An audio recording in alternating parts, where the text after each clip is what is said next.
Hello everyone, it's another weekend guys and another chance to spread the word of God. So for today's video, let's continue our topic guys sa Matthew 9. So those who have time, embark with me with this journey that we may also increase our understanding and knowledge about the scripture, about our faith, no? So let's begin. So in Matthew 9:14 to 17, it is said, Then came to him the disciples of John, saying, Why do we and the Pharisees fast oft, but thy disciples fast not? So, yung may pumunta kina Jesus Christ, sa grupo ni Jesus Christ, kasama yung mga disciples niya. Yung mga disciple naman ni John the Baptist. At tinanong nga, bakit yung mga Pharisees, yung mga pari daw, mga pari at sila, why do we, kami, yung mga disciple ni John at saka yung mga pari fast often, madalas ba? But yung disciples mo, Jesus Christ, fast not. So I think they said this guys because yung ministry ni Jesus Christ lasted for like 3 to 3.5 years. Yung ministry niya, yung pag-preach niya. So the whole time hindi nag-fast yung mga disciples niya ba? Probably hindi stated, very seldom lang siguro yung account. So kaya ang sinasabi, why the disciples fast not, or probably hindi talaga yung mga disciple nagpa-fast at the time nung kasama nila si Jesus Christ. So, and Jesus, in verse 15, Jesus said unto them, Can the children of the bride chamber mourn as long as the bridegroom is with them? But the days will come when the bridegroom shall be taken from them, and then shall they fast. So, sabi nga ni Jesus Christ, can yung mga kalahok ba, kasama ng groom, relatives, friends, and groom, fast daw? Can they fast while kasama nila yung groom? It's a day of joy, day of celebration. So, basically, hindi talaga magpa-fast. Ang sabi ni Jesus Christ, parang sinasabi niya ba na gano'n. So, but the time will come, sabi niya, darating yung araw na yung groom mawawala sa kanila and they will mourn and fast in that day. So, yan, pinuportray ni Jesus Christ yung death niya, after na he will be crucified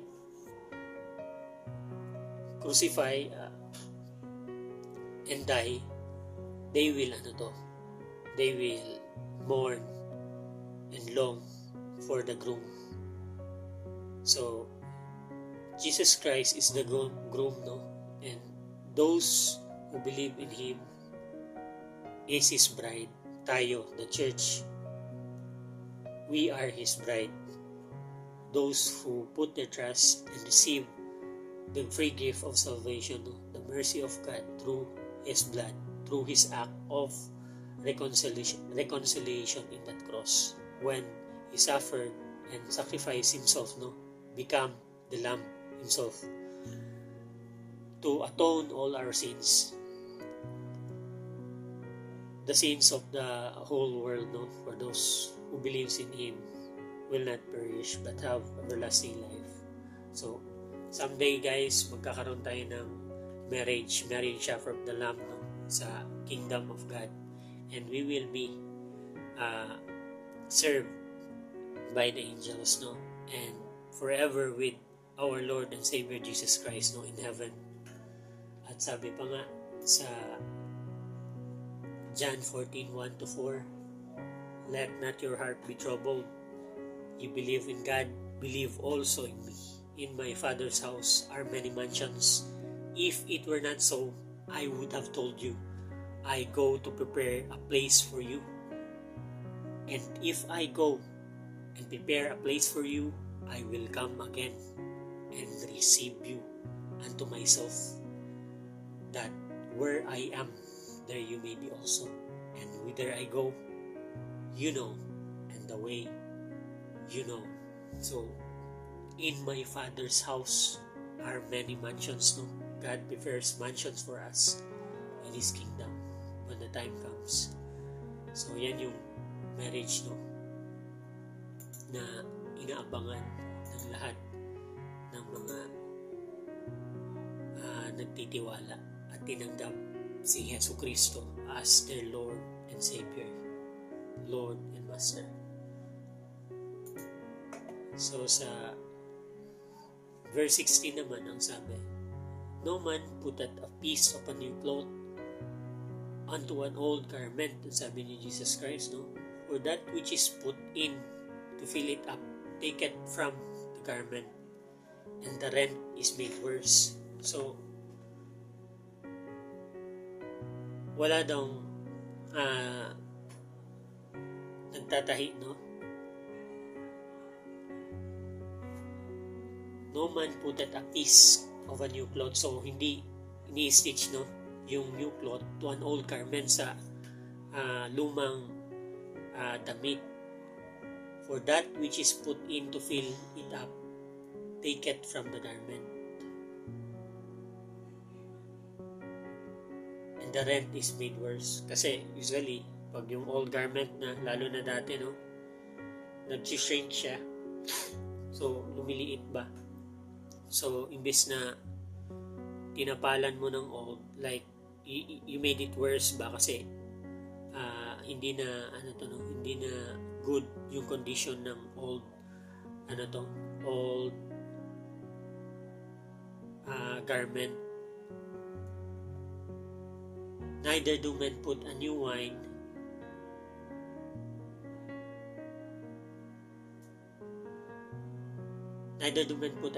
into old bottles, else the bottles break, and the wine runneth out, and the bottle perish. But they put new wine into new bottles, that both are preserved.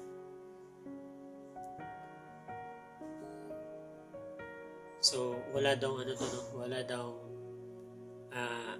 they usually daw tayo, we don't put new wine to an old bottle. So it means yung old wine skin, no? So ang like yung dati is yung kadalasan na nilalagyan ng mga wine is yung wine skin niya. So if you put like a new wine to an old wine skin, so there's a tendency na mawawaste yung mabubutas yung wine skin, and you will waste your new wine, no? So you put new wine into a new wine skin, a new bottle, a new container ba.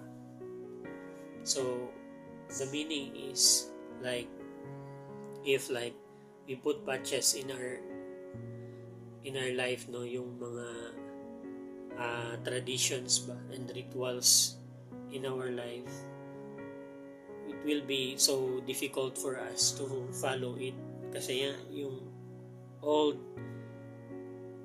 rituals and traditions, laws are like, yung Mosaic law, no, is 600 mahigit.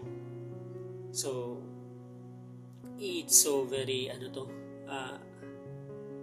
difficult to follow. But if we receive the new wine skin, the new container, which is Jesus Christ, His new commandment, what He said is to love a new commandment in John 13, what he said. John 13:34, a new commandment I give unto you, that you love one another as I have loved you, that you also love one another. So you are not in like tradition ba na it's very strict, no, na like yung unchangeable ba, mahirap i-change, no, yung mga traditions, like you pray, like you're given some prayers, no, in a booklet na you need to read it, you need to pray it, compared to dun sa heartily na prayers ba, like from your heart at that moment that you will ask and pray to the Lord what you desire, no, what it feels like in your heart. So kung ano yung nandun sa heart mo at the time, you can like give it to God, like you can talk it to God, compared dun sa ritualistic na prayers na we are na kinalakihan natin, and yung mga rituals na, no. So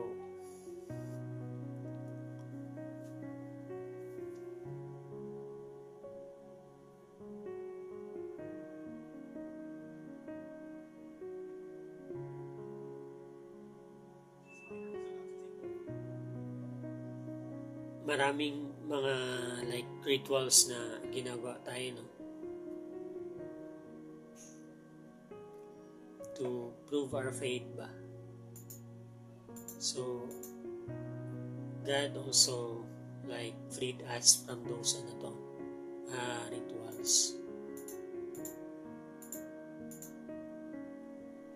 like yun nga yung fasting, no. So usually yung fasting sa Old Testament, even now sa some of the religions, no, they are done during like this Passover, and then sa naman sa mga Jews naman during Day of Atonement sa October or September, no. So compared to like you can fast, no, whenever you like you want. So the more you fast, it's up to you kung ano nga yung desire ng heart mo, but as long as you're trying to become better and better ba every day, and yun nga yung special mention ni Christ, no, sinabi sa Acts, like ang sabi is Acts 15:28-29, for it seemed good to the Holy Ghost and to us to lay upon you no greater burden than these necessary things, that you abstain from meats offered to idols. So ang pag-abstain pag-iwas sa mga karne na in-offer sa idols, yung mga false na deity, no, false na God, sa mga statue, no, or anything that is not of Christ, and from blood. So lahat ng mga pagkain na may blood, no, and from things strangled. So yung mga hayop daw na namamatay, no, on their own, so yung nahulog sa bangin, o like yung na sakal, specifically sinabi dito yung sakal, nasakal na mag-isa, no. So na-aksidente yung hayop mo, bawal kainin sa mga Gentiles sa atin, and from fornication, from which if we keep yourselves, you shall do well, or fare you well. So hindi naman ibig sabihin ito lang. Basically yung sinasabi ni Jesus Christ is to love one another as I have loved you. So basically if you love, you don't covet. Hindi mo nanaisin yung goods ng brethren mo, yung kapitbahay mo, o yung asawa nila, or yung mga bagay na kung meron sila, or nanakawan mo, or kukutsain mo. Anything that go against love, you don't do against them, no?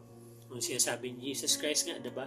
Yung sinabi ko, the golden rule, do unto others what you want others to do unto you. Gawin mo sa iba yung gusto mong gawin ng iba sa'yo. So, passive, kuhan ba? Love, no? So, yun yung, like giving also. Like tithes, no? So, basically, kailan yung most ng church is asking for tithes, no? 10%, like that. Pero, ang sinasabi ni Jesus Christ, sa 2 Corinthians 9:7, every man according as he purposed in his heart, so let him give, not grudgingly. So, hindi yung may galit ka ba, or parang meron kang napilitan ka, no? Or of necessity, kasi ni-required dapat 10%. For God loveth a cheerful giver. So basically, ng mga tao may iba-ibang conditions eh. May iba, may kaya talaga. May iba naman, may kaya before, tapos nagkaroon ng problema, no? Nagkasakit yung mga kamag-anak nila, so gumastos sila ng like so great ba, and then nagkaroon sila ng less. So yung usual na binibigay nila, hindi na nila mabigay. So sinasabi ni Jesus Christ, give, no?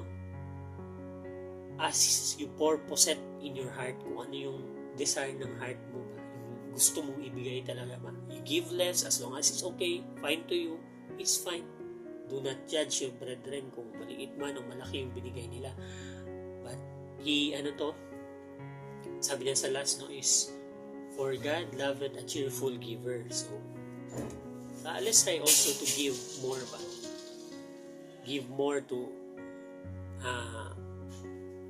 our brethren, no? So yun yung commandment. So if you want to give, like let's give it according to our heart, no? Na hindi masama sa heart natin. And remember that God loveth a cheerful giver. So if you can give, let's practice it. To give. So for God will also bless us, as He said. God will love us. No? God loveth a cheerful giver. For wag yung intent na you give para you will receive more. No? Yung hindi ganun ba? No, may intent ka na, may desire ka na iba, no? Kailangan magbibigay ako para i-bless lalo yung business ko, i-bless lalo yung buwan ko. Consider na yan. You give because you love. Hindi yung return ba na blessing ni Christ. Automatically naman yun eh. Pero hindi ganun yung thoughts ba dapat natin na in our heart, no? So, what else? So, the last scripture is in John 14:1-4. Let not your heart be troubled. Sabi ko na pala ito, no? So, yun lang. Yun lang, guys. Thank you for listening. As I always say, let's fear God and depart from evil. Let's be not overcome of evil, but let's overcome evil with good. Mag-ingat kayo, and may God bless you all. Thank you.